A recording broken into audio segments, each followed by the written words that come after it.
Hello and welcome to Horror Stories.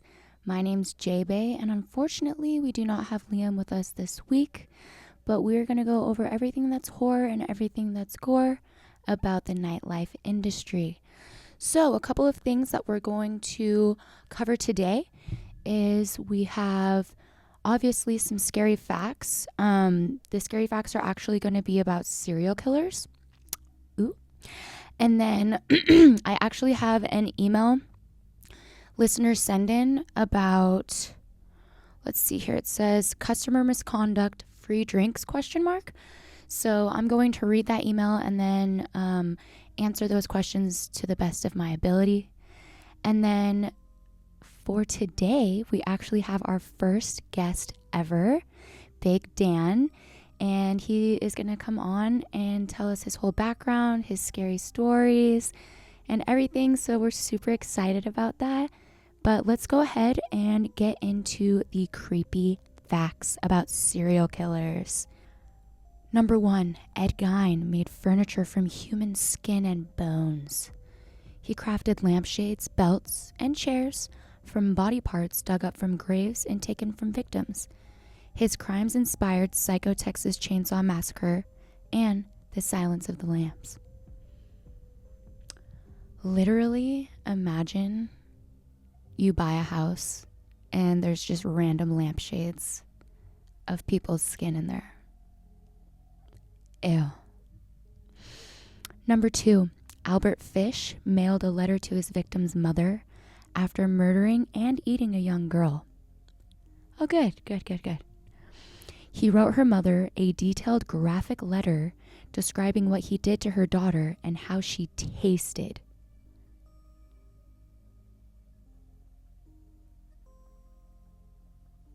That's disturbing. I don't think I'd ever be able to eat ribs again. You know what I mean? Oh my God. Okay, number 3. Andre Chikatilo mutilated victims while they were still alive, known as the Butcher of Rostov. He derived sexual pleasure from stabbing and mutilating his victims, often children, while they were conscious. Dude, what kind of an evil who is that evil? You know what I mean? What the hell? Okay, number 4, this is someone that everybody probably knows. Jeffrey Dahmer tried to create zombies. He drilled holes into his victims' skulls and poured acid inside in an attempt to create mindless sex slaves. Hey Jeff, what the fuck? What? Okay. Oh, another one that you guys will probably know. Number 5, Ted Bundy decapitated victims and kept their heads. He admitted to returning to crime scenes to sleep with the corpses and kept severed heads in his apartment as trophies. Now, you see, I'm a collector of things, but maybe that's what that term was coined off of when they said, I will collect your head as a trophy. All right, number 6. Richard Chase drank his victim's blood, nicknamed the Vampire of Sacramento. He believed he needed blood to survive and would kill animals and people to drink it. I think vampires are real. Honestly, there's so many stories of New Orleans. That's what it is. Okay. New Orleans. That is the vampire capital. And I don't know. I just feel like you wouldn't get that name unless it was serious. Okay, let's go on to the next one. Number 7. Dennis Rader, also known as BTK, taunted police and lived a double life. He sent letters to the newspaper describing his crimes in detail while working as a church leader and compliance officer. I mean, I'm not surprised. You know what I mean? Like, the churches never have a good rep. And dirty cops are like so last year. You know what I mean? That's crazy. Number 8, Robert Pickton fed his victims to pigs. He murdered dozens of women and disposed of their bodies by feeding them to pigs on his farm and possibly mixing remains into meat he gave away. This is why I won't eat anything from McDonald's. I swear to God, there is human flesh in those burgers. But crazy thing, pigs will eat anything. Pigs and chickens. So, I mean, at the end of the day, if I were to be a murderer, I think I would dispose of the body through pigs. Because I'm not sawing people up. Like, I can't do blood. I can't do it.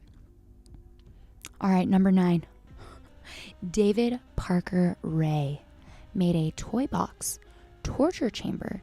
He built a soundproof trailer full of surgical tools, whips, chains, and torture devices. Victims were tied up, drugged, tortured for days, and recorded. I mean, at least they were drugged. At least they were drugged. That would be a really shitty thing to have happen sober. Number 10. Okay, let's see if I can. Issei Sagawa ate his classmate and walked free after killing and eating a woman in Paris. He was declared insane and deported to Japan, but never served prison time and even became a minor celebrity.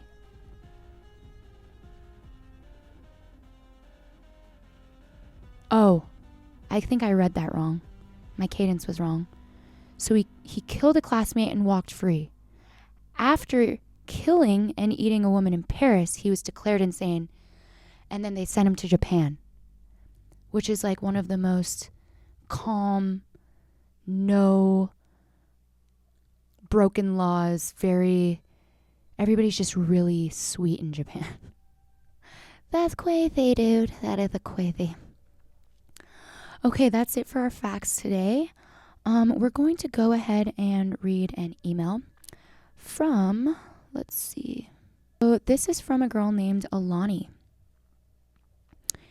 Hello, my name is Alani, and I recently discovered your Horror Stories podcast and YouTube. I actually have a story myself. Well, not technically scary, but you guys let me know how you can see this. I work at a bar in town. I'm a bartender. I do know people who are regulars, and every time they come into the bar, they always want free drinks. It's becoming a bad habit every time they come to the bar, only wanting free drinks. What do you think? What can I do? Should I nicely tell them to pay and warn them that they'll get kicked out? Or just give them a receipt for their drinks? If I had a customer who always was known for trying to get free drinks, when they would order something, I'd say, okay, so are we starting a tab with a card? And then if they say, oh no, I'll just pay as I go, then ring up the drink and tell them, okay, it's $5. And then if they give you any type of flack, just be like, I know, the owner's really cracking down on us. I just have to charge drinks unless told otherwise. Because I know that some customers will literally be like, but I know the owner. Back when I owned a bar, I swear to you, people would look at me and be like, well, I know the owner. And I was like, I am the owner. But yeah, I mean, it's very annoying, especially because if they're not going to pay for their drinks, they're not going to fucking tip. And that is so annoying. So yeah, I would just start it off with like, okay, can I hold a card for the tab? Or let them know how much it's going to be for cash. And if they have a problem with it, you can just tell them that it's a new thing that your boss is making you do. And just to save your own ass, you're going to stick to the rules. And then you can just be like, you don't want me to get fired, right? Like, just make a little joke out of it. And then if everybody at that bar, if it's like a really bad problem, then maybe you should just move bars. Go work somewhere else. Because I've worked at a lot of bars where it's just a shit show, dude. And I mean, sometimes the owners are shit. And they're like, oh yeah, free drinks. And then like you make no money. And then those bars shut down. But anyways, yeah, Alani, I think that's pretty much how I would answer that problem. She says she can't wait to hear our next podcast. Yay! Well, thank you for sending that in, Alani. We really appreciate it. I'm going to go ahead and bring Dan in and have him introduce himself and give a little background on his nightlife experience and have him tell some of his horror stories. All right, here we go. Alrighty, guys, we have with us Dan. I call him Big Dan. Hi, Dan. I swear there's too many nicknames at this point. Dan and I have actually known each other for quite a few years now. We started off with working at the Wild Orchid together, but why don't you go ahead and let everybody know who you are and just give us a little background. So, again, my name's Daniel. If you come to the club I work at, you'll often hear everyone refer to me as Dragon or Dragon Castle. That is literally my gamer tag. Okay. And that got started at, not the gamer tag, but the nickname got started at Orchid. Okay. And it just hasn't died off yet. And I hope it never does. So do you do Twitch and all that? I used to do Facebook and Twitch. It's just with, working two jobs, one full-time during the week, and then, obviously my experience in the nightlife, like, I have no time to do anything. Because, editing takes so long. Oh, screw that. I didn't even do that. I didn't do short-form content. And that was kind of where, I was lazy with it is, watching a lot of streamers today, it's, they do the streams and, you get the subs and everything. But, a lot of the success is in short-form content, for TikTok, Facebook, all that fun stuff. So. Sweet. Well, why don't you go ahead and tell them some experience you have working in the nightlife. Yeah. And then we'll kind of go into some personal stories that you have. Oh, absolutely. So I got started in the nightlife industry as a whole before COVID, like literally right before COVID. Right. After my divorce, I started working at the Edge nightclub inside of Peppermill. Aww, R.I.P. I know. So much to miss about that place. Between the place itself, old man Kurgan, he was just that was phenomenal. A really sad way to go. It was, and he was honored well. But I did security host. Okay. Yes. I know we gotta class it up a bit here. So I did that for about 5 or 6 months, I want to say, before COVID hit and shut everything down. Had some downtime in between that and then, starting, I think, what was it, 2022 right. Was when I got into working at, Spice House, when Spice House reopened. Oh, wow. So a friend of mine had, been appointed as general manager at Spice House. I was just right place, right time, and reached out, and he was like, yeah, absolutely. Come on, let's do this. I think I knew a DJ from Spice House who was heavily on meth all the time. He was bald. I can't say. Do you know who I'm talking about? I might know who you're talking about, and I'm not going to do anyone dirty right now. But yes. Great guy, though. Great guy. Heavily partied. Yeah, I did catch that. I honestly, I don't go out. I don't party. I don't I don't do well with it. Did you used to party when you were younger? God, no. Oh, absolutely not. In my younger years. A big years, guy like you is afraid to go out? Honestly, so in my teenage years, I was Daddy Daniel. My dad's girlfriend. I was always watching their kids while they worked or went out. Okay, so a different meaning of daddy. Yeah, a different meaning of daddy. Calm down over there. Okay. So I didn't go out. I didn't really have a social life. And then went straight into, I was a high school dropout, but she was graduating. And who was graduating? My first wife. My apologies. Oh, your first wife. My first wife. And so, that kind of like she always went out, and I just kind of liked having my time at home to play video games and Okay. just be left the fuck alone. I feel like working in the industry now is enough social for me. Absolutely. Oh, absolutely. I have no, like, don't get me wrong, my girlfriend and I now, like, we've gone out. I mean, Right. you've seen Yeah. us. So cute. She's so cute. I love her. I played with her boobs. Yep. I definitely heard all about that. She loved it. She loved every minute of it. But yeah, it's isn't it nice to find someone that you can actually go out with, and then you can both look at each other and be like, okay, my social battery is 0. Let's go home. Yeah, exactly. Yeah. So anyways, started at Spice House just as a, security host, whatever you want to call it. And then the general manager phased out, and, I was always standing right by him learning everything. Yeah. I was the unofficial assistant manager to him. And that's when I got, promoted to general manager of Spice House, which, it was just rebuilding its name, and, being there, it was slow. It was always slow. It's small in there, isn't it? I've never been inside of Spice House. It is small. It's small, and it's dark, and it's kind of creepy upstairs. Ooh, totally our vibe. We should absolutely. shoot an episode. You know what? The building's still there, so, screw it. Let's see if he'll go for it. I would be so excited. Actually, Right? Walter has been having his eye on it for so long, wanting to make it into like I was like, well, if you work with the Kashmiris, man, maybe, but like, I don't think they'll ever let you open it up as something. I don't know. He said it'd be a cool brewery. We'll talk off camera for that one. Oh, cool. So yeah. stay tuned. Or some shit like that. I don't know.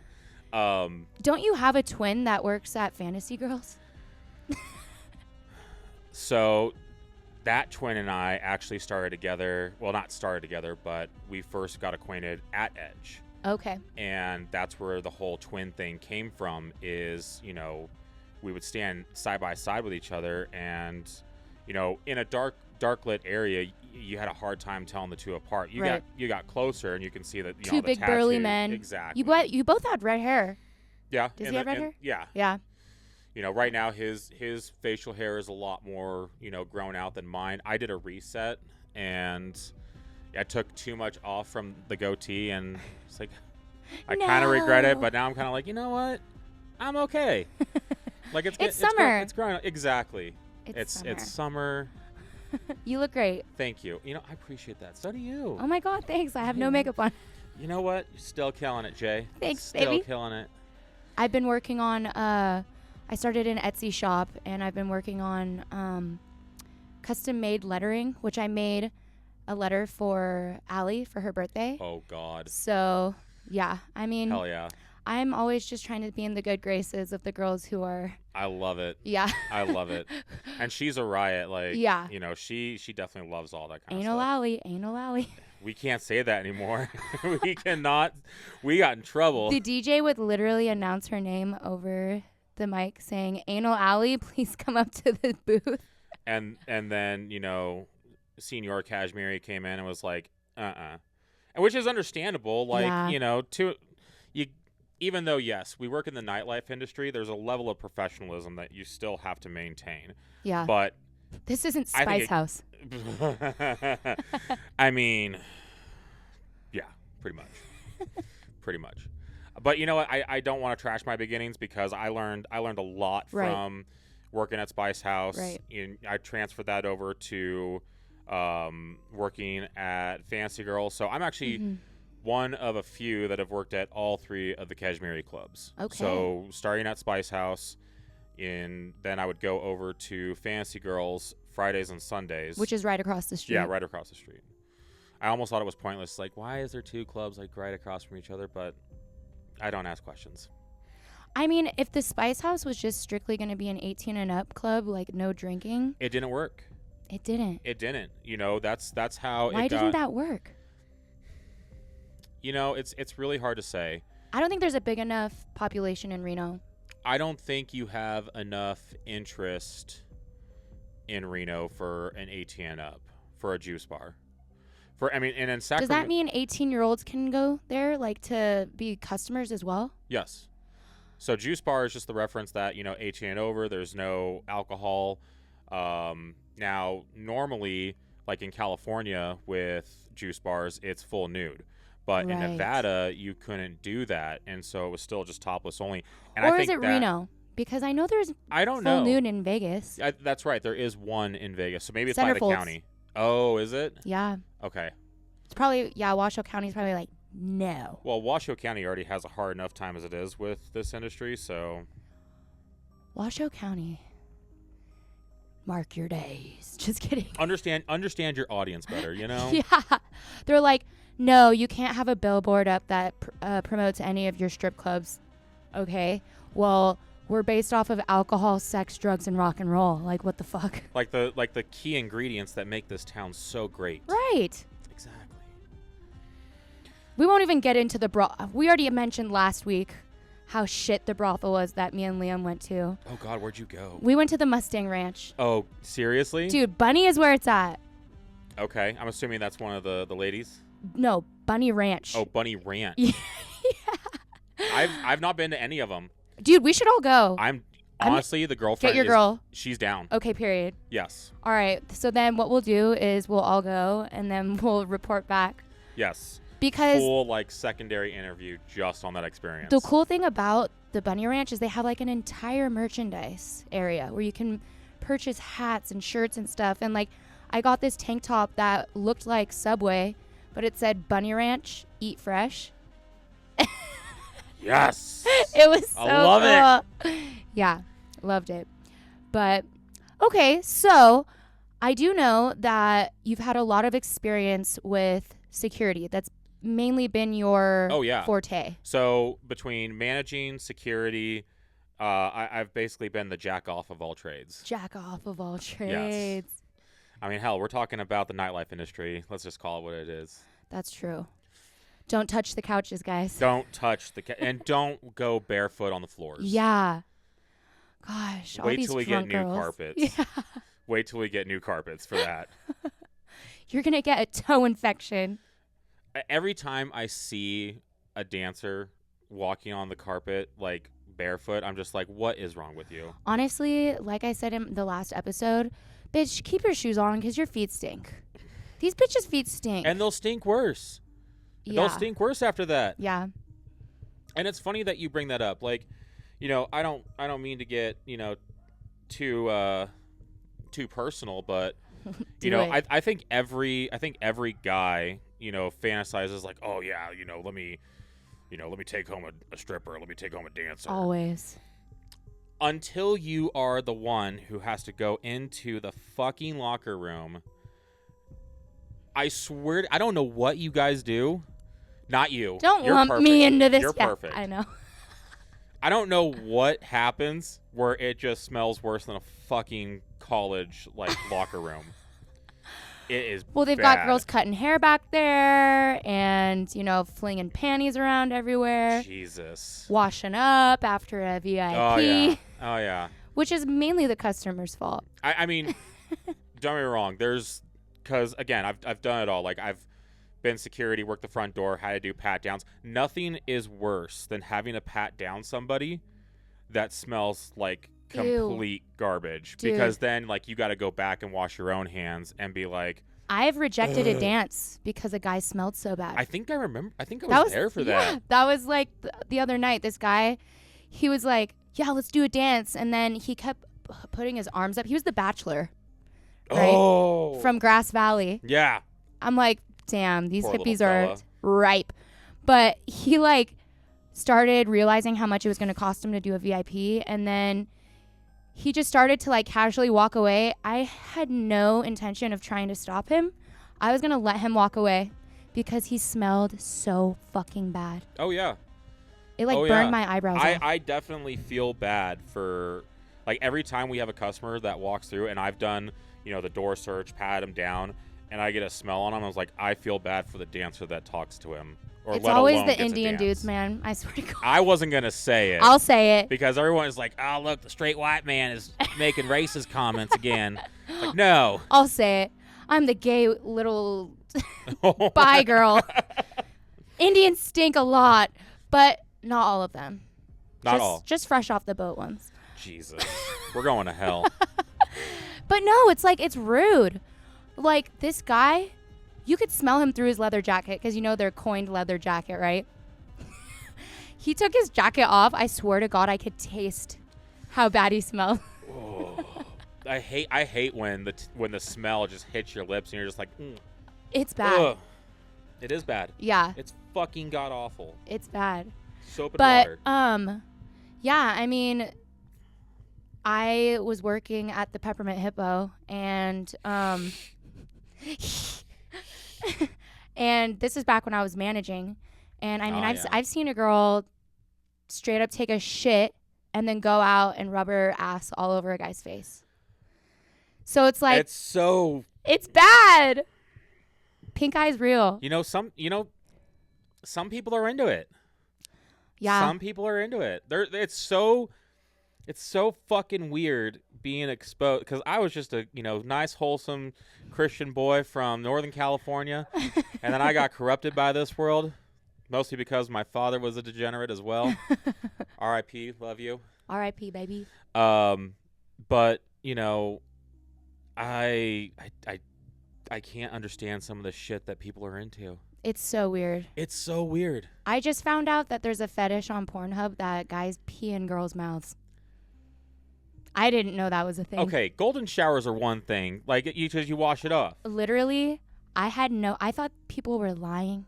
Walter was like, yeah, it's a thing. I said, no, it's not. And he literally, or no, wait, maybe it wasn't Walter, it was Vivi. She pulled it up for me. Of course it was Vivi. Of course. She literally spent, this is back when we were both dancing at men's club, and she like spent the time, because it was dead there. She spent. Damn. Who we going after tonight? Oh, I hear they have this summer. We're not. I'm not talking about that anymore. Okay. Yes. So, but she spent the time to actually find the video of the girl. She's like doing a blowjob, and then she pulls away, and then the guy pees in her mouth, and I was like, "Oh my God!" It was how and fucking why? I don't know. That's so weird. I guess I'm pretty vanilla if that's what people are into these days. Me too. Oh well. I just that's never. Yeah, no.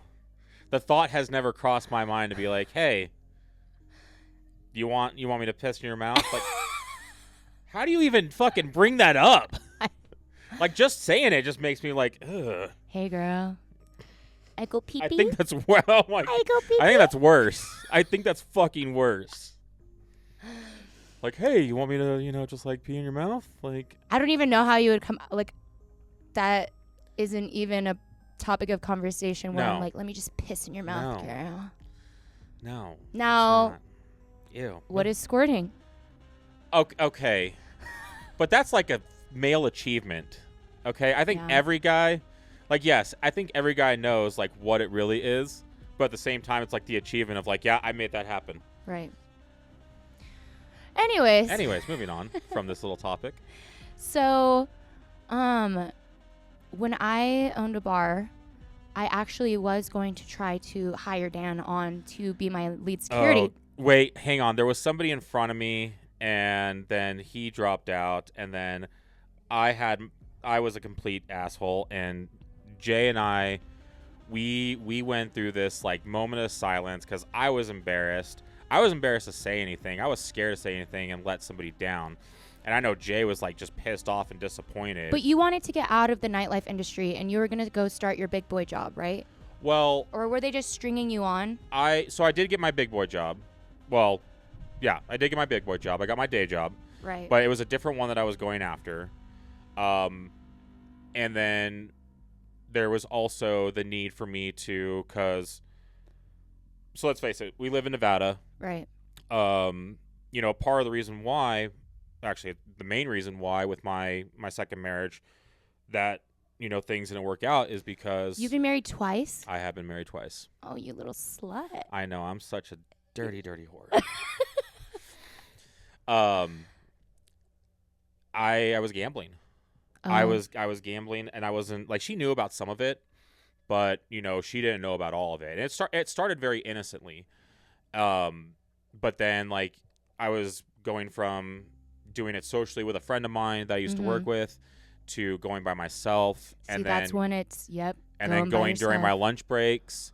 Oh yeah. Oh shit. Oh yeah. No, it was like, don't get me wrong. Like I've been to programs, and when the fun comes to a stop. When the fun stops, I was looking at that brochure. Where the fuck was I? Oh, Sierra Gold, South Meadows. I was hanging out with a buddy of mine, Scott. Oh, yeah. We love Scott. Scott used to be our old boss. Scott. And I turned around, on top of the ATM was When the Fun Stops brochures, and I was like, "Yep." And now, mind you, I've been abstinent from gambling for over a year and a half now. Congratulations! Almost 2 years. Thank you. Woo! Snaps. I've done it twice. The first time I quit gambling was for the wrong reasons. I quit because I was hoping that my ex-wife at the time would see the progress and want to come back. I wasn't doing it for me, and so I relapsed and spent another few months just being a degenerate. And all that time, I was actually full-time in the industry. So this is when I went full-time working at Orchid. I was working Friday to Tuesday, security host Friday, Saturday, managing Sunday, Monday, Tuesday. Yeah. And between mourning the loss of my divorce, I should say. Yeah. And then still gambling and knowing the shit that I had to deal with as far as like debts and the financial aspect that comes from it. And don't get me wrong, like I was never that bad. Like I've been Have to you been programs. able to catch up like from your debt, or is it still something you have to pay off? It's still something that I have to pay off. Holy shit. I do work toward it.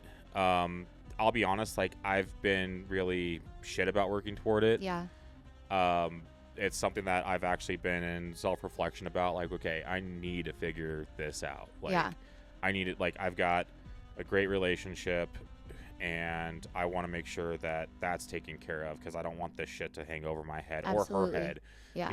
For however long. So. Well, that's fucking awesome, dude. I'm really proud of you. I appreciate it. Yeah.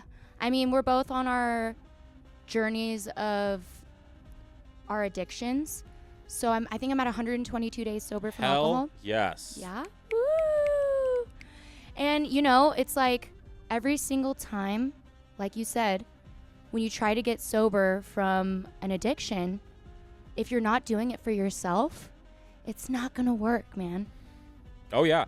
And for me, my aha moment was I was sitting in the manager's office at Orchid, having what would end up being one of my final phone calls with my grandfather. My grandmother is still present, and having this conversation about higher power. They're very Christian, religious. yes, okay. And always want that lifestyle for myself. And I'm more spiritual. I do believe in a higher power, but it's for like that's for me. Like I don't publish that out to the rest of the world. He doesn't publish it. I don't fucking publish it to everybody else. I like that. Thank you. I'm like that. It's like I can't stand the Catholic Christian people that are so judgmental. Oh and yeah. mean. And I've had these debates like with family members of I wish you weren't in that industry. It's so sinful. It's like, you know what, you're right. But at the same time, like, these girls are going to make this decision to work in this industry. Don't they deserve protection from, and I'm not trying to put myself on a fucking pedestal here, but like, don't they deserve to have like some type of protection where they don't have to like necessarily worry about, being creeped on? Well, and also you're going to save a lot more souls being around the unsaved than being at church all the time. Because Jesus absolutely hung out with Absolutely. Right? It's always been said that if Jesus were here today, he would be on a Harley, and I would totally ride with him. That is dope. I would definitely ride with him. Oh, I love the long hair, Jesus. I can't do it. I'm bald as fuck. But anyways, so you totally ghosted me and didn't come work for me. Yep. And chose yourself, which was good. And made me really sad because, you know, now I've had 2 of like the best security turn me down, you know? And so that kind of just left our security wide open. And I will say, I had no idea, just like, I didn't realize and again, not trying to put myself on a pedestal, I didn't realize the impact I could have had on that club, because I'll never forget. the failure of my club is all because of you, Dan. Okay. Let's not. But I'll never forget, I was on a date, and my date and I, we went to Eden. Yeah. And all that was they didn't know me from Adam. All that they knew was like, hey, here to see Jay on a list. It's like, all right, pat down and everything. And I walk in, mind you, I always carry a blade. Right. I always have a knife on me. Yeah. And I just put it in my pocket. Yeah. I didn't even try to really like hide it. And they missed it. And I walked up to Jay. I was like, hey, out of respect for you, would you like me to hold on to this, or would you like to? And she was just like, yeah, pissed. Just jaw was to the floor, pissed off. And yeah, she did take it. I mean, you took it, and I don't blame you. And because, you know, it's like we would have a safe downstairs, and if any of, because you can do, it's not open carry. Is that what it's called? Well, you have open carry, and then you have concealed carry. We have concealed carry here in Reno, right? Well, you have constitutional open carry, which means that you don't need a license. It's covered under the Second Amendment.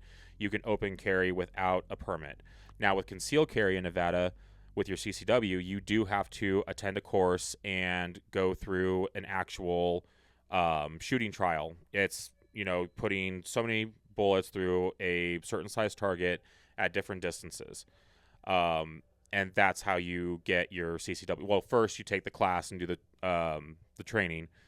Then you have to take your certificate of completion, to Washoe County or whatever county you live in. Yeah. And, you know, pay the additional, I think it's $100.25. And a few weeks later, you get your CCW in the mail. And then you can conceal. Which means it doesn't have to be seen. It does not have to be exposed. It's under the garment. Oh, okay. So I never understood that. But anyways, a lot of people here have guns because we are in Nevada. Me too. And we would put everything in the safe downstairs, Yeah. you know, like people's cuts if they're riding for a club, Yeah. like, you know. And luckily, I know Dan, but I mean, how many people are getting through the door with knives and guns and alcohol and drugs? It's like, it was just really disappointing to me. Well, and don't get me wrong, like, you know, the big bulky items, knives, guns, alcohol, those are all easy to spot with, you know, a hand check. Like, yes, you have a wand that you metal detect with, but, you know, your most effective strategy is doing a hand check. And for me, I would always have an individual stand right in front of me and, you know, put their arms out, and I would check, you know, shoulders, arms, just to make sure there wasn't anything concealed in there. Along the kind of like the side of the chest here for the event of a shoulder strap. Okay. Obviously the waistband all the way around, from the front side just all the way to the mid. And then How much touching is too much touching? Do you think there is such thing? Well, so the thing with like our club is we check every guy, but we don't touch the girls. I know. And, you know, the biggest thing that we do is, you know, we check their purses, if they're carrying a purse or a backpack or anything like that. Most backpacks, especially with men, you know, we'll have them check their backpack at the door, but because a backpack can be classified as a purse as well, for ladies. Yeah. They can bring them in, but we still just, flashlight and double check to make sure that everything's gravy. Yeah, because I know a lot of like guys that'll tell their girl like, yo, put my shit in your bag because they're not going to check you, or hide it under your skirt. Like that's right. But we have the metal detectors that everybody goes through. So like an airport grade metal detector is what you walk through, and that'll show you the zone in which there is the presence of metal. Yeah. Even if someone comes through and it doesn't set off the metal detector, I'll still do a hand search because A, it can miss things. Right.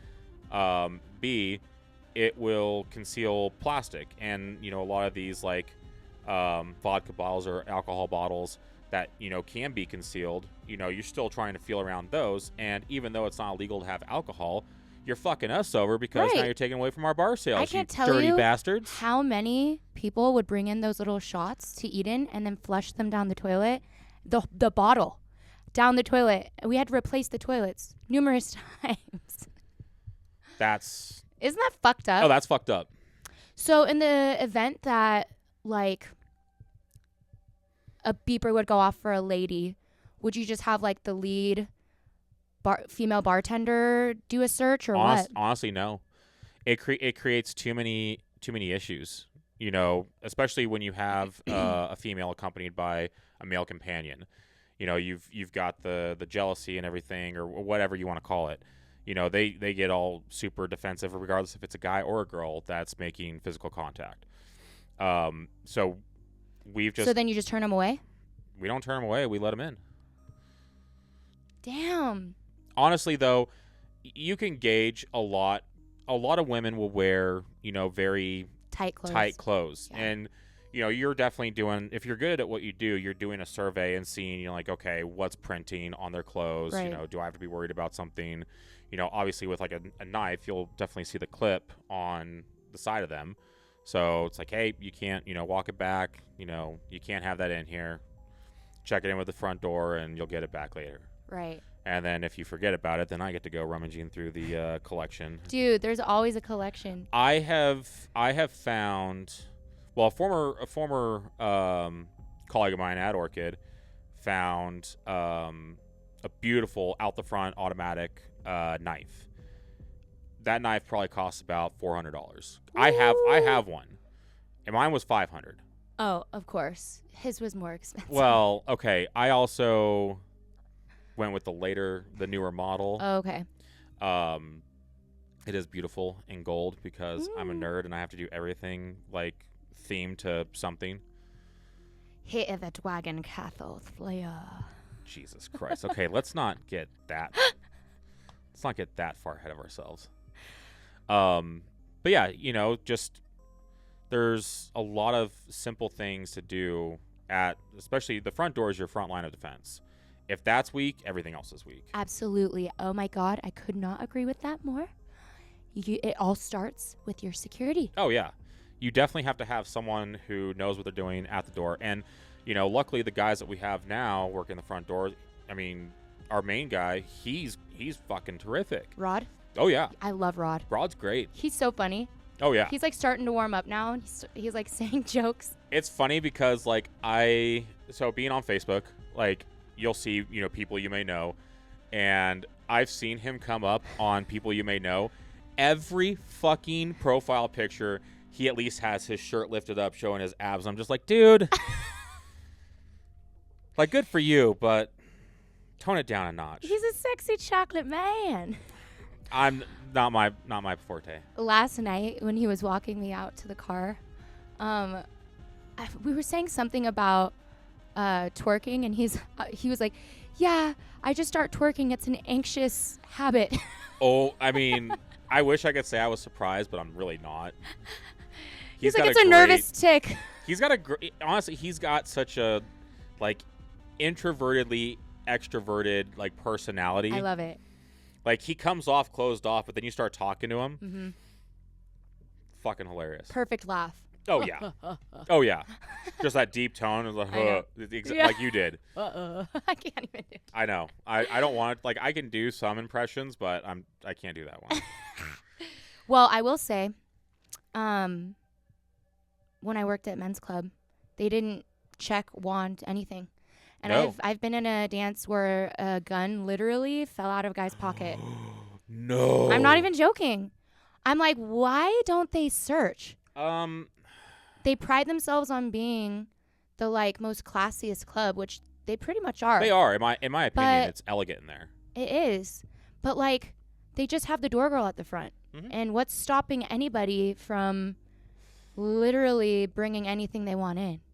Well, I mean, let's face it, because I carry, and you know, in my cut, like my pistol is usually in my inside pocket, and I've walked in there and have always carried. But yeah, you can't just assume that everyone's gonna be, you know, very Abide by the rules. yeah, abide by the rules, mild temper, Especially when they're Yeah. drinking Oh yeah, and around beautiful women. And it's a Yeah. small, tight quarter. oh yeah. French Quarter. Jeez, I see what you did there. Hey. If you know, you know. DoorDash. Great food, by the way. We at Wild Orchid, Oh, all the time. DoorDash, All the men's time. club food all the time. Absolutely. Like if I'm feeling like very not with a big appetite, like Yeah. I always do their Caesar salad, their chicken Caesar Oh, salad. so good. Fucking amazing. Everything there is fucking delicious. Their food is I think it's maybe one of the best restaurants in Reno. It literally is a 4-star restaurant Yeah. inside of a strip club. And honestly, the one thing that I always get so much backlash for, and finally I took my girlfriend to Men's on a date to get Sushi. and she is now ruined. Right. She's like, I can't go anywhere else now. Well, you know, guys, if you ever get the chance to come visit Reno, or if you've lived here and just never been by, Men's Club has an amazing sushi bar. It's at the front of the club where you don't even have to be in the back next to all of the main performance. the hubba bubba, yeah. you know? Like you can literally just sit at the bar and just have sushi and drinks. And there might be an occasional girl that walks up, whatever, but you know, their food is so good. It's delicious. I've done their surf and turf, their lobster tail and God. I don't think it was a fillet, it was like a little ribeye or something. But it's Amazing. Their sushi is the best in Reno. I think in close second would be Atlantis. Atlantis is Yes. I just did that over Virginia. The bridge? Yes. I love the Atlantis. We just it was me and a couple buddies of mine. We just did that yesterday, and I am such a bitch these days. I took down 2 rolls and had to tap out. Really? I've been trying to, you know, eat a little less. Like I've got a hot girlfriend. I kind of want to, you know, tone it back a bit here. So What, she doesn't like the big teddy bear? honestly, it has nothing to do with her, like, because she's into horses. She is a cowgirl through and through, and I fucking She's an love it. athlete. Yes. Yeah. And She's cute. she is fucking adorable. And we went to a concert recently, and she was looking at horses and Right. shows me one, and it's a big burly, like almost Clydesdale looking horse. It might have been a Clyde. Beautiful. And I was like, damn, that's a big beefy motherfucker. And she's like, yeah, I like him like that. And I was like, yeah, it makes she's like, yeah. Like, all right, I get it now. It still doesn't mean that I, you know, don't want to like tone it up a bit and, you know, lose a little bit of the gut. Honestly, whatever makes you comfortable Exactly. and healthy, because you want to be around for a good time and a long time. Well, exactly. And, you know, for me, like there's, you know, if this relationship keeps going the way it does, like she's got a 5-year-old daughter who I absolutely love. Oh, Oh. she is so adorable. And, you know, I want to be around for that too. Like stepdaddy vibes. Well, a ring shop hates to see you come in because you are probably going to propose to her. I know it.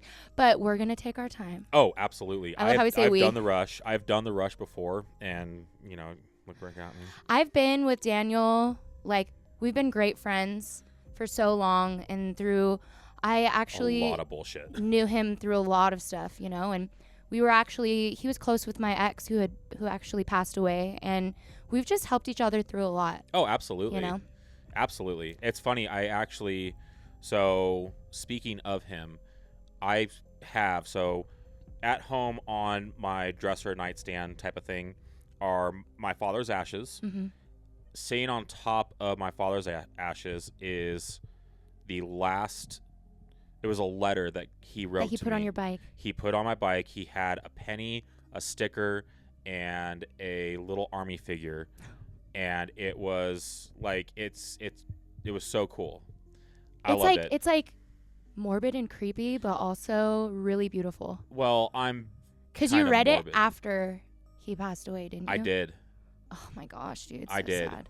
And I hate the fact that I did wait that long, and I really try to stop using the excuse of, I'm just so busy, and because I wasn't even with my girlfriend then. Yeah. And that's like my thing now is if I'm not working my day job or working at the club, like I'm out where she is, because she lives out of town, and so I'll drive that hour to go hang out with her daughter. Do you ride your motorcycle? Oh, absolutely. Fuck yeah. Absolutely. Every chance I fucking get. That bike started with 29,000 miles in August of last year when I bought it.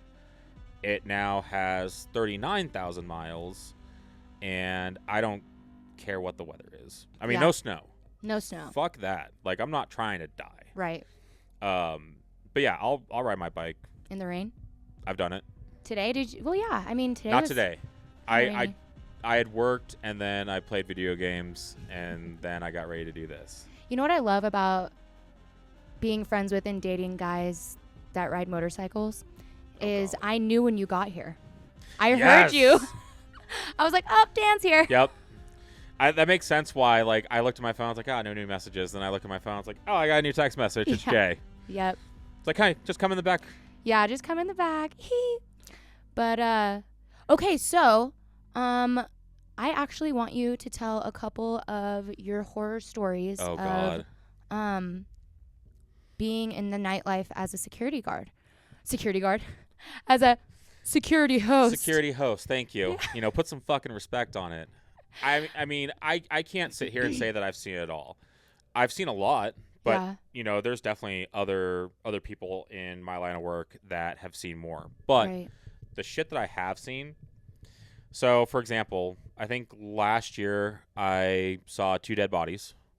The first one was in the Orchid parking lot. It was actually in front of my truck. So we got word that there was somebody in the parking lot that was just like laying down. Come to find out, he's laying down in front of my truck. And at first, like, I'm thinking the worst. Like, did I just fucking hit this guy and not know it? Well, we had to review the footage because we tried to bring him back. We tried CPR. Did you see this man take his last breath? No. He was already gone. No, I mean on the video. Oh, yeah, and that. So, without getting too far ahead, so this was when Scott was working with us. Mm-hmm. Scott starts doing compressions. We have 911 on the phone, and finally they take over. Cops get involved because, of course, it's a deceased body. Right. They have to be. And so they wanted the security footage. Well, me being the tech guy of the club, I relied on to do all that shit. Right. So I start going through the footage, and you can see when the gentleman first entered the club, and then 45 seconds later, he walked out of the club. And apparently the reason why he walked out is because he didn't want to show his ID, even though he's of age. The only reason why, if you're of age, and we know that, like, a lot of the reason we still look at your ID and scan it is if, you've been recorded for being kicked out, being A6'd. Or if you're wanted, like you can scan the ID Mm-hmm. and then it keeps a record. And if this person's like a literal known and wanted felon, like really bad. Oh, yeah, it'll alert you Yeah. because it's linked up to a cellular network. What is it? I think the information is shared across some network, and That shares with like police. well, amongst other clubs, it might Yeah. be linked to police records. I don't know. But for us, we want to know if we've kicked you out and you're not allowed back here. Yeah. And so even though you are of age, like, we still need to verify the safety, for the safety of our dancers. And so he wouldn't show it. And so 45 seconds later, he walked out. And that's when he walks out, he gets through the door, and you see him grab his chest and start to stumble that direction where my truck was parked. And unfortunately, the camera that would usually look to the north of the parking lot Wasn't working. Oh my God! Of so course. you couldn't see the actual, like, where he stumbled and everything. But as soon as you saw this is when He had it's a like heart he attack? had a heart attack. So this was just like a regular guy. It wasn't like a homeless person. No, he was a regular guy. Oh. And unfortunately, we figured out that he had actually been out there for about a half an hour before. It was one of our dancers that actually, she was walking in and was like, hey, there's somebody laid up in front of a truck in the parking lot. Was she like the first person to see him? Or do you think there was other people that saw him? I think there was and other didn't people say that, anything? well, I mean, you got to figure, like with Reno and the homeless population, you know, you see that kind of stuff everywhere, and no one really is a wiser. And so she was the first one that actually told us about it. There was probably plenty of people that saw him, but she was the first one that actually said anything. That is crazy to me, dude. Well, yeah, I mean, you're right. Yes, it is crazy, but, you know, that's kind of I am where... such a see something, say something person. Oh, absolutely. Like today, and I have really bad hearing. I was inside the house and I heard this beeping, and I was like, that's a fire alarm. And so I went outside, and there's a couple crackheads that live down the street, and I literally walked up to their house, and this guy was doing something out front, of course, because they're always. Just like cleaning. Well, he was he was inside of this tarp thing. I waited for him to come out. The lab. I was like, hey, do you hear that beeping sound? And he was like, oh, shit. and like, I couldn't believe he didn't hear it, but also I could believe it because he's got better things to do. The cook ran a little long on that one. Yeah, and so I was like, do you hear? It's like a fire alarm. And I was like, I hope that nobody's like passed out and a fire has started or something, yeah. you know? And so I was like, is anybody living in this house next to you? He's like, no, they're remodeling it. So he's like jumping around, and then he looks in this big trash can thing, and he's like, it's coming from in there. And it just so happened to be an old fire alarm. Oh, smoke detector? Yeah, smoke detector. I guess the rain like made it start freaking out. So he jumps in the trash, into the trash, and rips out the battery. And I was like, well, at least we're good people. He's like, ha, that's a first. Like, I've never been called a good person in my life. I was like, good karma for us. He's like, yeah, that'd be great. Yeah, I could use that right now. Maybe my next batch will cook better. But it's just praying to God. I'm going to hell. But, you know, it's just like, I was drawn to that sound because I don't know. I would rather help than not. Oh, yeah, because you never know what's going to happen, you know, next. Because if that were me in a situation, I would want somebody to come looking for me. Oh, yeah. You know? Absolutely. So that's really sad, you know, about that gentleman. Oh, yeah. Body number 2 was actually shortly after that. And it didn't happen at Orchid. It happened down the street where your co-host used to work at. Oh, yeah. In the back alley. Okay. Well, apparently, so I was dating somebody at the time, and she was over there with another friend of mine. And it went from her walking to her bolting. And so Scott starts walking down there after hearing the gunshots. Oh, shit. And it's like, well, he's not armed. I am. Like, I'm going to make sure that little buddy's protected. So we start walking. I love bald men. They just are, like, so ready to go. Oh, fuck yeah. He's like, I'm Mr. Clean. More like Mr. Clean Up. Yeah. And so we walk down there, and behind the bar in that alley, this kid was just laid out on his back, and paramedics were already there and just gone. What time in the morning was this? It was in the evening, actually. Oh. It was late in the evening. So it was probably it had to be between like 1 and 3. Yeah. And so I guess it was a drive-by, and I think that they caught the guy that did it, or the group that did it. Shit. I think it was gang-related is what it finally was deemed, but I don't know all the details. I just know that, you know, that was body number 2. Damn. And so, oh yeah. I mean, let's face it. There were 3 shootings last year. Is it weird last year. seeing them? Like, I don't think I've ever seen a dead person. Unless like they were in a casket. Honestly, the only reason why, like the second one, I mean, yes, I mean you have a certain respect for the life that was lost, and that's difficult. But the first one, the first body was the one that really hit home for me. And really the big reason why is because when paramedics got on scene and they started doing their compressions, it brought me back to the day I lost my dad. Yeah. Because, he rode and was going through the intersection of going through the intersection. He was going along Pyramid and was passing C Street where that In-N-Out Burger is. Yeah. And the person turning on C Street T-boned him. Was this recent? Like This a few years ago? Well, it'll be 7 years in November. Was it like kind of where the ramp to get onto the freeway? Close to it, yeah. I think I saw that day. Shut up. What the hell? It was a black Harley. Oh my God, dude. Holy shit. I remember seeing, that's crazy because I'm like it's not, now I'm putting this image back in your head. Well, I just remember being like, damn, that's really sad. And I remember it being a bike and exactly the spot that you're talking of. Yep. Oh my God, I'm so sorry. Reno's a small place. Oh yeah. Yeah, everybody knows everybody here. Yeah. And that was not to get off topic. That was the reality that my girlfriend had to have because she lives in small town outskirts.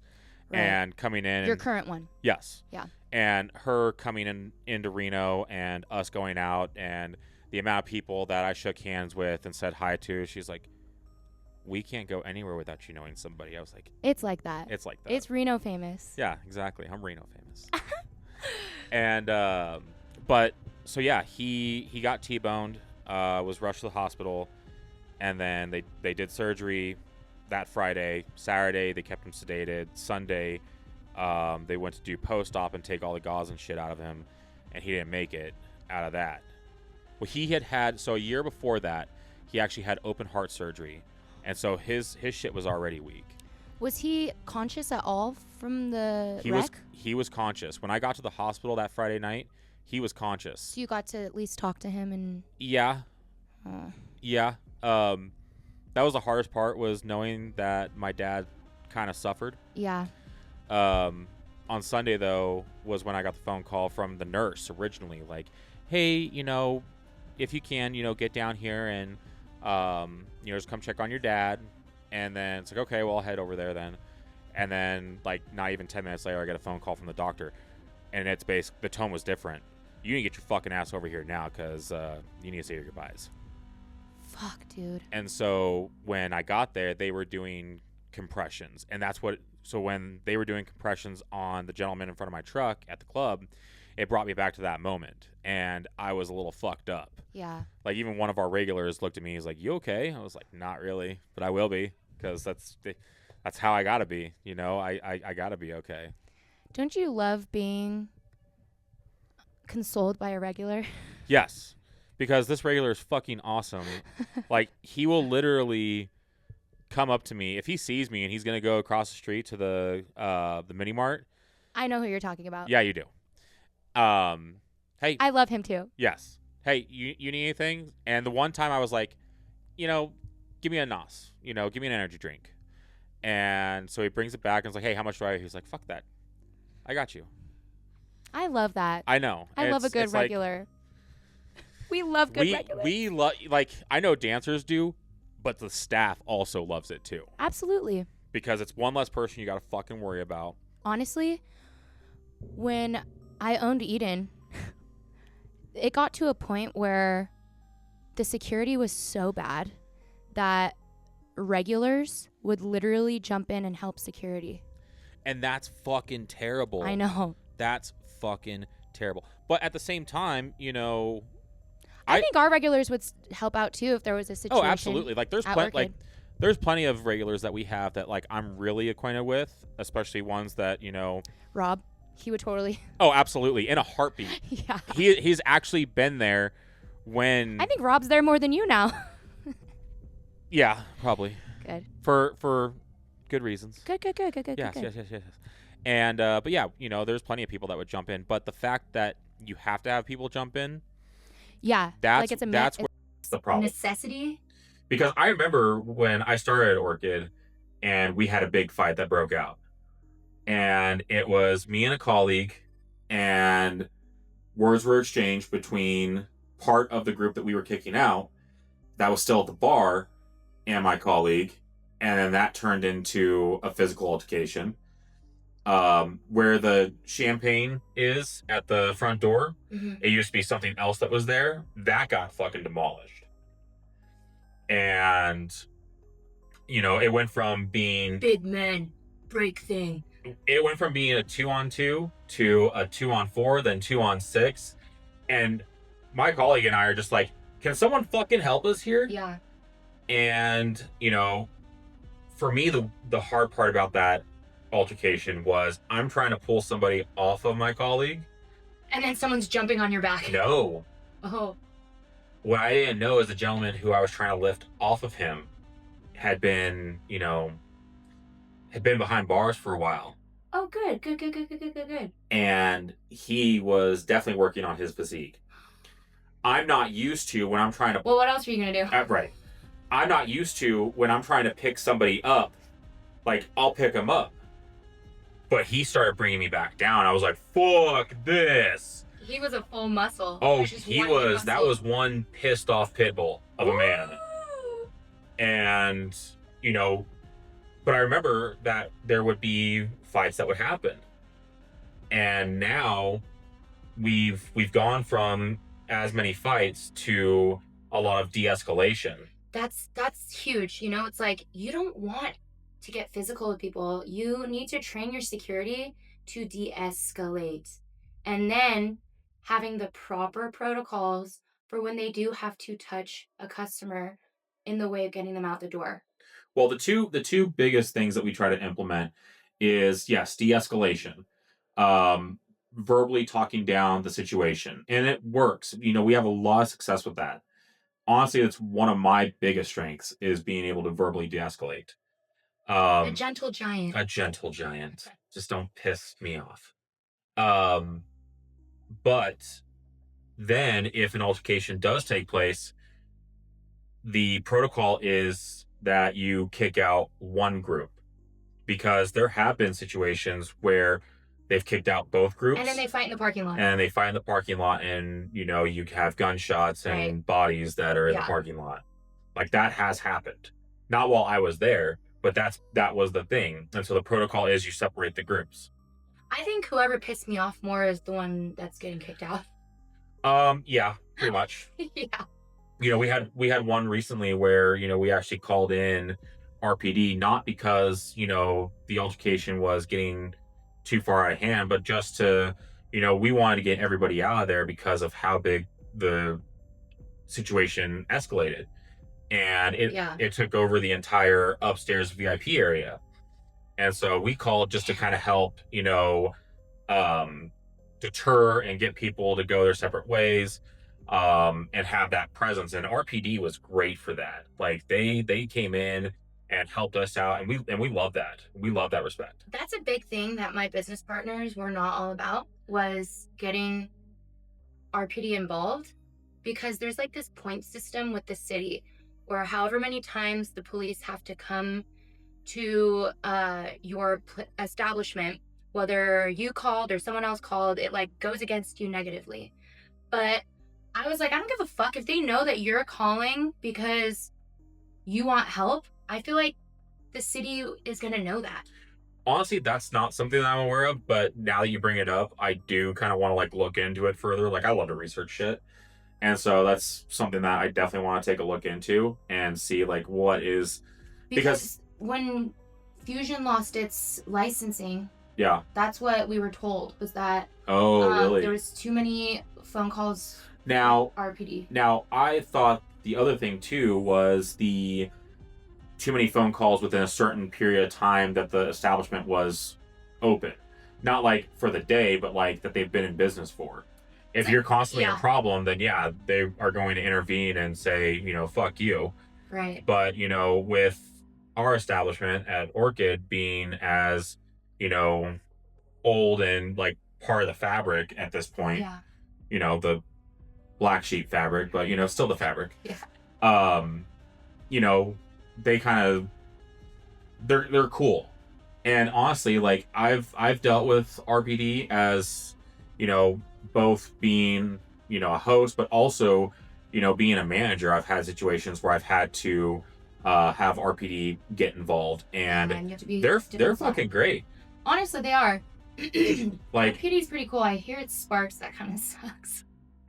yeah, I have heard that as well, that Sparks is kind of, a little rougher to kind of be buddy buddy with. But with the at least the officers that I've worked with, when we've had things pop off, they look at us and it's like, this is your jurisdiction. Like, yeah, we'll help out and do what we need to for public safety, but Yeah. this is your jurisdiction. Right, it And is. they've literally told customers that, like, it's their rules, man. Like, you got kicked out, you're a dumbass. Like, too bad.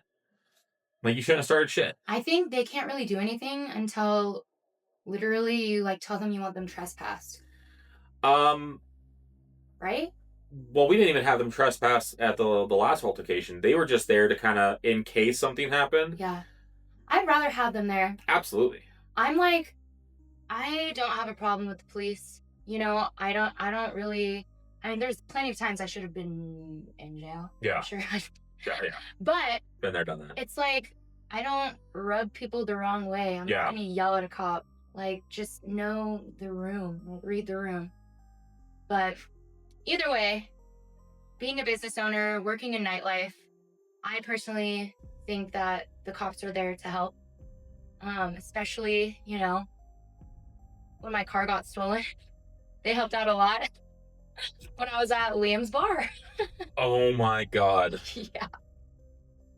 Stolen by a homeless man. Of course. And then Sparks PD found it. They were really nice to me. That's good. That's good. But what other stories do you have? Do you have any other horror stories? Well, let's see. We've covered the dead bodies. Yeah, we've covered the dead bodies. Oh, so did you know? So because Orchid is attached to a hotel, right? The Ponderosa vibe. And which is still open, by the way. Yeah, absolutely is. It's never gonna go out of business. Oh my god. And how is it not condemned? They keep up on it. Really? Yeah. Okay. Yeah, as far as I'm aware. And but there was one of the shootings last year at said bar. Right. So apparently the guy was staying at the Pondo, and he comes down and says something to the kid that was working behind the counter. And apparently that's when he had gone over to that bar, and that was where I think it was like a stabbing and a shooting, or multiple gunshots. Yeah.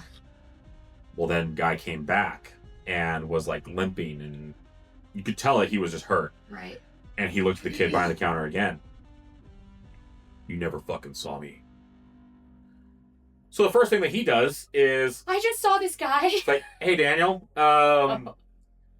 so this guy just came in. It's like, oh, that's probably the person that they're looking for. Yeah. And so we got on the phone with RPD, let him know what was going on. And so mind you, between the club and the hotel, there is a service path, the hallway and everything that connects the two. Yeah. And it had been several minutes since I had talked to the kid behind the counter at the Pondo. And so I went back to take a look and see what was going on. And I shit you not, I walked around that corner and behind the desk, and you just see, 12 or 13 of RPD's finest with guns drawn at the elevator waiting for this guy to come down. And the whole time I'm just like, wait, let me go get mine. I want to be part of this too.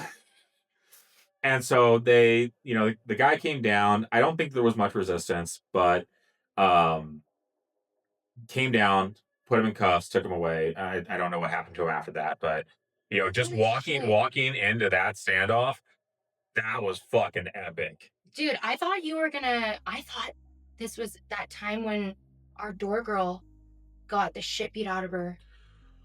So I wasn't there for that, but apparently, so yeah, she got her face busted up, and the guy that did it really didn't get a chance to get away. I know that they had stopped him. Um, they definitely used force to make sure that he wasn't going anywhere. Um, and then I think he was detained and taken away. And there's Why been did a he do whole that? lot. I honestly don't know. I don't recall. Like, I think that he was just like, pissed off. And it's funny because I have another story about just like, it's not that they're pissed off at you, but they're just pissed off in general because of maybe something that happened or, their experience, you know, inside of the club. And, they take it out on the first person they see. And especially when and I hate to say this, I hate to fucking put the gender roles. When you see, a woman, it doesn't it's not much of a Oh, not yeah. viewed as much of a threat. You can pay me to be a door girl. Oh god, no. Some of the shit that they've had to see. Or just like you're the front line of fire, dude. Yeah. Well, That's why you have a door guy that is supposed to be like right there at all times. And if he's not there, like the way that we do things is if Rod's not there, he's radioing that he's doing a trash run to take out the trash that's accumulating, or he's got to go to the bathroom. But it lets one of us know, whether it be myself or the manager. We'll stand up there and start doing the door checks so that A, everyone is coming through and they are screened, and then B, the door girl has someone there as a line of defense. Dude, I thought you were gonna say that the guy that was staying at the Ponderosa was the one that No, did that, but no, he was the one that did one of the shootings last year. God, too many shootings. Yeah, like so many, especially at that bar. there was three last year. Outside. Yeah, well, there was 3 last year.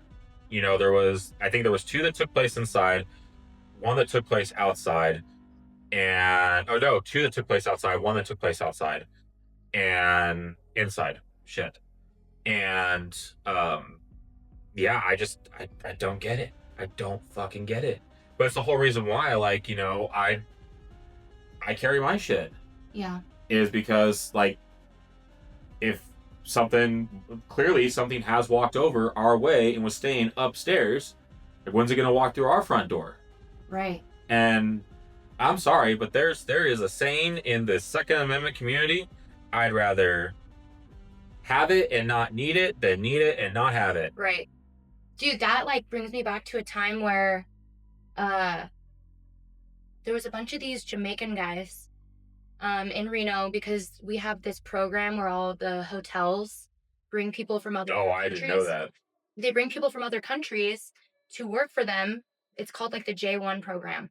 Okay. And they come over to America, they work all summer, and then they take all that money home back to their country, right? For their families.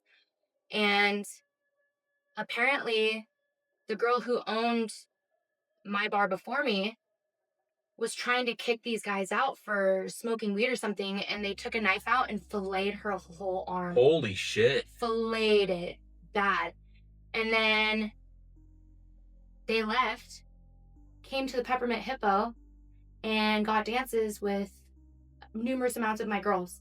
So these men just filleted a woman and then now came and got dances. So it's like you never know the evil that is walking through. Oh, fuck yeah. Oh, fuck yeah. Oh, it's so scary. It's mean out in these streets. Yeah, baby.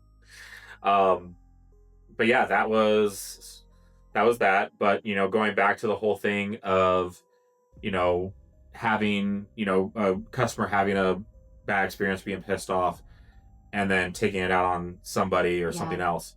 So we had kicked a guy out, and this was not my best moment. I'll be forthcoming about that. So we had kicked a guy out because he actually did try to attack and assault 2 of our dancers. And a lot of it was because he had ran up a bill one time and then got the charges returned, and then went back to our club and was trying to do bottle service and all this shit. Well, his card wouldn't work. And we figured out why. It's because he had already flagged us as, a vendor that, his card was fraudulently used at. And so he had sent money to the dancer. She used her card to pay for everything. And then he started gloating about how he got the charges reversed. And, you know, the dancers, I mean, they were pissed off because, like, we get in trouble for that shit. Like, if you do something like that, like, we get talked to about it. It fucks with, it fucks with us. Absolutely. And so the two dancers were trying to, like, get screenshots of what he was showing off on his phone. He got pissed off and threw the one dancer's phone and started trying to swing on him. So we ended up getting him out of there. What a toddler. And so I was still at the door when we kicked him out, and I don't think he heard me, but when he walked out, he got really close to my bike. And I had said something to my colleague that was standing right there with me. I was like, he got way too close to my shit. And I didn't think I said it loud. Yeah. Well, he walked back and was like, can I at least get my fucking phone? And I looked at him and was like, you can get the fuck out of here. Like, I'm sorry. Like, I get that it's your property, but you just tried to assault 2 women. Women? Yeah. Like, that doesn't fly well with me. And so he fucking is all pissy, and I'm still watching him. And he walks over to my bike and fucking tips it over. It had not gotten all the way over by the time, and I have the video of, you see the initial, my reaction. It had not tipped all the way back over because he was standing closest to the door and pushed it this way. And it's a Harley. Against the stand? Yeah, against the stand. And so it's a big Harley bagger. Yeah. And so it went against the stand and went that direction and then rocked back and then landed on the opposite direction. Shut up. And it had no sooner, I watched him put hands on the bike and do that, and I was flying out the fucking door, and all you see is 325 pounds of fury just rock back and crack. Yeah. And I wanted to keep cracking him because if there's one thing about... What a little weasel, dude. Anything that you'll learn from a person who rides is that bike is their baby. Like, yes, and I've had this discussion with my girlfriend, like, yes, it is the love that came before you. I love my girlfriend more than my bike, but it's close. Yeah. It's close. And, but you never fuck with somebody's bike. That is the easiest way to get your ass whooped. Especially if they're rocking a 3-piece, you'll be lucky to make it out of that alive. Right. Because again, it's their livelihood is that bike. It is that passion. It is their life. I think Rob was telling me because he wants me to do a bike wash, and he's like, you guys have to be really careful because some of these guys are skipping meals to make their payments for their bike. Oh fuck yeah. Oh fuck yeah. It is that a person's bike means that much to them. Yeah. And so especially when you disrespect it like that, I'm sorry. The code of conduct just goes out the fucking window. Like, I'd love to see that video. Oh, I'll show you. But maybe you guys will be lucky enough to see it too. We'll see. I don't know if I want that posted. Yeah. So I cracked him the first time, and you see that. What you don't see, because I had to show restraint, it's like I'm thinking I'm still on camera, and I don't want to get in trouble. Right. And so he was already on the ground. Well, he tried getting up, and I just kept putting him to the ground. And he's just looking at me like, I'm sorry. Just a suggestion, not any. Just stay down. Yeah, just stay there. Actually, no, it was more than that. It was, if you want out of my fucking parking lot, you're gonna crawl out of my fucking parking lot, and that's exactly what I did. I made him crawl out of the parking lot. It's not my best moment. But at the same time, like, I think people would understand. Absolutely. And you know what? It's so stupid nowadays. Like, this is why I think there's so many idiots out there because nobody's allowed to just punch each other anymore. You know, we're not allowed to go out into the parking lot and solve it. Everybody's just so like, I'm gonna sue you, I'm gonna sue you. Oh, fuck yeah. Our grandparents, our parents, they all fought in the parking lot and they're so tough, you know? Oh, fuck yeah. So someone damaging your property like that. And it was funny because so one of the owners had heard about the incident. And one of the first things, I mean, obviously he cares about his dancers. Right. You know, but one of the first things he came up and was like, as soon as I heard about your bike, like, it did anything happen to it? It's like, well, luckily, so I have a Harley Road King. Right. And it's got crash bars on the front and on the back for where the saddlebags are. And when it landed slow and kind of gracefully onto the crash bars. And the crash bars weren't fucked up. The paint wasn't fucked up. It was just like, I thought it was going to be fucked up. And so I was pissed off. Like, A, you put your hands on my bike and intentionally did harm to it. B, I'm thinking I'm going to have to fucking pay to get this shit fixed now. Right. So I'm just pissed all the way around. My dad says scratches just add character. But it's ugly. I don't mean to gloat, but I got a pretty bike. Like, don't get me wrong. She's your crash bars. That's awesome. Yes. You know, the crash bars definitely saved the saddlebags and the paint and all that. But, you know, I told him, like, yeah, you know, the crash bars and, you know, took the blunt of it. And they're not really scuffed up or anything at all. Like, bike's fine. Like, one of my highway pegs that sits on the front crash bar, it got fucked up. And so it gave me an excuse to go buy new highway pegs that are chrome and match everything on the bike. Oh, you poor thing. I know. I gotta be able to, you know, rest my feet up there. Big old fucking lounge chair. Big old guy. Big old lounge chair. How tall are you? I'm 6'3". Jesus. 6'3". I'm 5'3". Aw. And I'll still fight you. Don't do that. I mean, you'd win because I wouldn't hit you. You know that. I have a lot of fury. Dynamite comes in small packages. She does. She fucking does. Because, like, going back to everything when Eden was first opening and, you know, me and, like, I was, like, yes, I was disappointed in myself and I felt bad, but I was also scared of this fucking woman. And that was a lot of the reason why I was, like, I went kind of, like, radio silence, like, I don't know if I'm going to survive this. We'll give this a little bit of time. The best way I can explain myself would be, you know when you have that tiny grandma where it's like the tiny Italian grandma? Oh my She's God. She's little, but like you're fucking scared of her? Stop. Okay.